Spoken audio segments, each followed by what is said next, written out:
नमस्कार। अरुणा विलेचा की पाठशाला में आप सबका स्वागत है।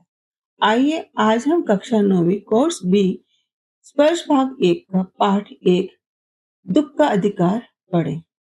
दुख का अधिकार पाठ के रचनाकार लेखक यशपाल जी हैं। पाठ का सार पढ़ने से पहले आइए जरा हम लेखक के बारे में जानें।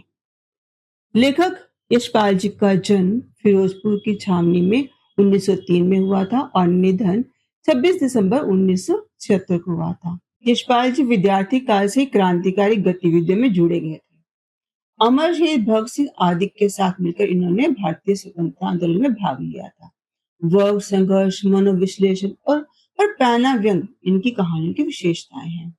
यशपाल जी ने अपनी रचनाओं में हिंदी के अलावा उर्दू और अंग्रेजी के शब्दों का भी बेहिचक प्रयोग किया है।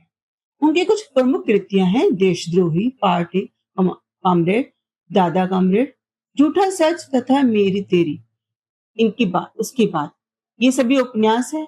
ज्ञानदान, तर्क का तूफान, पिंजरे की उड़ान, फूलों का कुर्ता, उत्तराधिकारी ये इनके काव्य संग्रह हैं तथा सिमरापुर इनकी आत्मकथा है। मेरी तेरी उसकी बात पर यशपाल जी को साहित्य अकादमी पुरस्कार मिला था। पाठ का सार पढ़ने से पहले आइए जरा हम यहाँ पाठ में आए गए कठिन शब्दों पर ध्यान दें। पोशाक का शब्द आया। पोशाक का मतलब होता है वस्त्र यानी पहनावा। जो कपड़े हम पहनते हैं, ड्रेस, उन्हें पोशाक कहा जाता है। अनुभूति का अर्थ होता है महसूस होना। अड़चन यानी रुकावट, बाधा हो सकती है, विघ्न हो सकता है।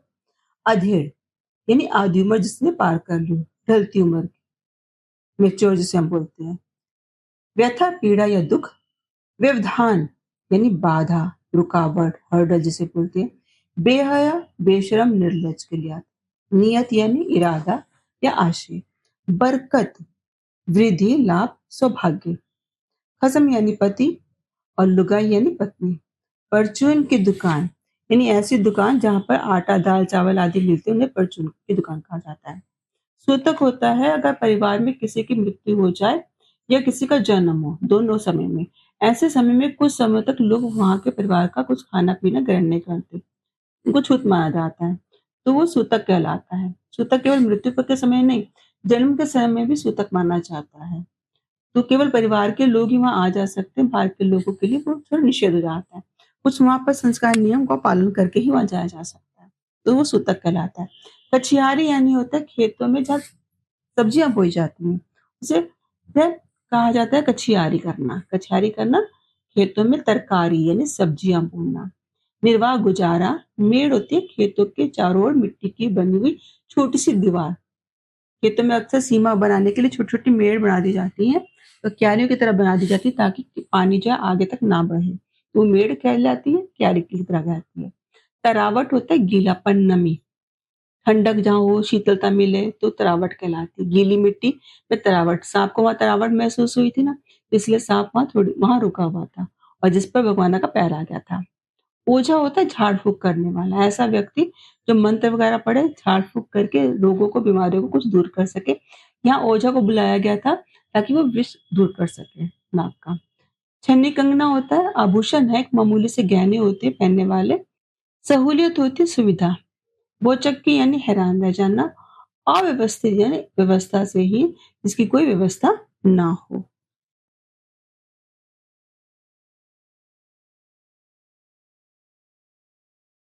यशपाल जी मानते हैं कि समाज को उन्नत बनाने का एक ही रास्ता है, सामाजिक समानता के साथ साथ आर्थिक समानता। प्रस्तुत कहानी देश में फैले अंधविश्वासों और ऊंच नीच के भेदभाव को बेनकाब करते हुए यह बताती है कि दुख की अनुभूति सभी को समान रूप से होती है। तो पाठ का सार आरंभ करते हैं। मनुष्य की पोशाकें उन्हें विभिन्न श्रेणियों में बांट देती हैं। जो हम पोशाक, जो हम वस्त्र पहनते हैं, उस वस्त्रों के आधार पर प्रायः हम ये जान लेते हैं कि ये उच्च श्रेणी का है अथवा मध्यम श्रेणी का है। मध्यम वर्गीय की पोशाक अलग आपको दिखाई देगी। जो आपके धनी हैं लोग, अगर उनकी आप पोशाक देखेंगे तो आपको उनकी पोशाकों में अलग भिन्नता दिखाई देगी। तो कहते हैं, लेखक कहते हैं कि जो पोशाक है वो व्यक्तियों को अलग अलग श्रेणी में बांट देती है। प्राय पोशाक ही मनुष्य समाज में मनुष्य के अधिकार और उसका दर्जा निश्चित करती है। किसी के वस्त्रों को देखकर हम जान लेते हैं कि ये किस दर्जे का व्यक्ति होगा। ये पोशाक ही है जो बहुत बार हमारे अनेक बंद दरवाजे खोल देती है। यानी अगर हम अच्छे कपड़े पहन कर गए हैं तो हमें मान-सम्मान मिलता है।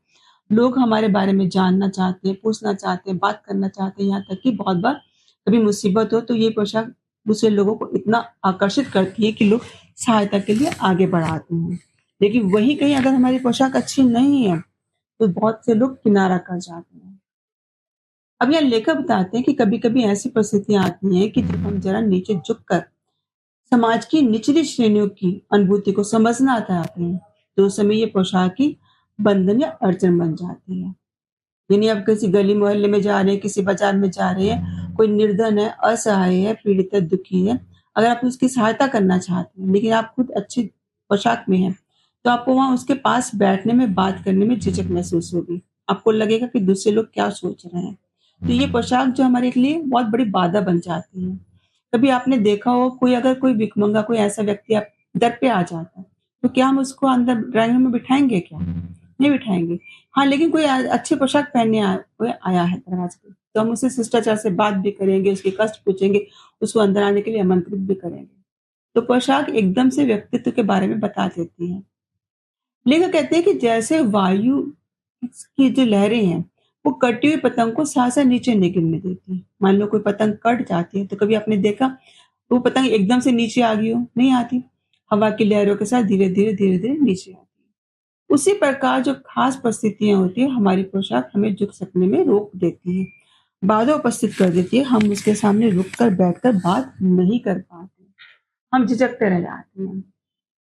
अब यह कहानी में लेखक बताते हैं कि एक दिन वो बाजार जा रहे थे, तो उन्होंने क्या देखा रास्ते में फुटपाथ पर डलिया यानी टोकरी लेकर जमीन पर और कुछ खरबूजे लिए बैठे एक वृद्धा थी। उसने देखा जो वृद्धा बैठी हुई है, डलिया में उसके खरबूजे हैं, कुछ खरबूजे आस-पास उसके बिखरे पड़े हैं, लेकिन वो खुद कैसे बैठी हुई है? वो अधेड़ उम्र की गरीब वृद्धा घुटनों में अपने सिर को छुपाए हुए रो रही है। आई तो वो खरबूजे बेचने के लिए, लेकिन वहाँ घुटनों पर सिर को छुपा कर बैठी हुई है और रोई जा रही है। लेखक जानना चाहता था कि आखिर उस बुढ़िया के साथ क्या हुआ? उस वृद्धा के साथ क्यों हुआ? क्यों वो आँसू बहा रही है? तो जो व्यक्ति थे वहाँ आस-पास वो घृणा से देख रहे थे। ताने दे रहे थे कि कैसा ज़माना है, जवान बेटा मरे 1 दिन भी नहीं हुआ और ये खरबूजे बेचने आ गई है। कोई किसी तरह के ताने दे रहा है, कोई किसी की तरह के दे रहा है। कोई तो यहाँ तक कह रहा था कि जैसी नीयत होती है अल्लाह बरकत भी वैसे देता है। तो सब तरह-तरह के ताने दे रहे थे। अब वहाँ जो लोग बैठे थे उनके ताने सुन-सुनकर लेखक का वो पूरी बातें धीरे-धीरे समझ में आने लगी कि आखिर हुआ क्या था। पता लगा कि उसका जो है जवान बेटा 23 साल का वो मर गया है।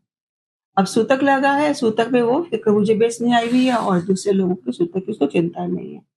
लेकिन लेखक इस बात से परेशान था कि आखिर उसकी मृत्यु हुई कैसे?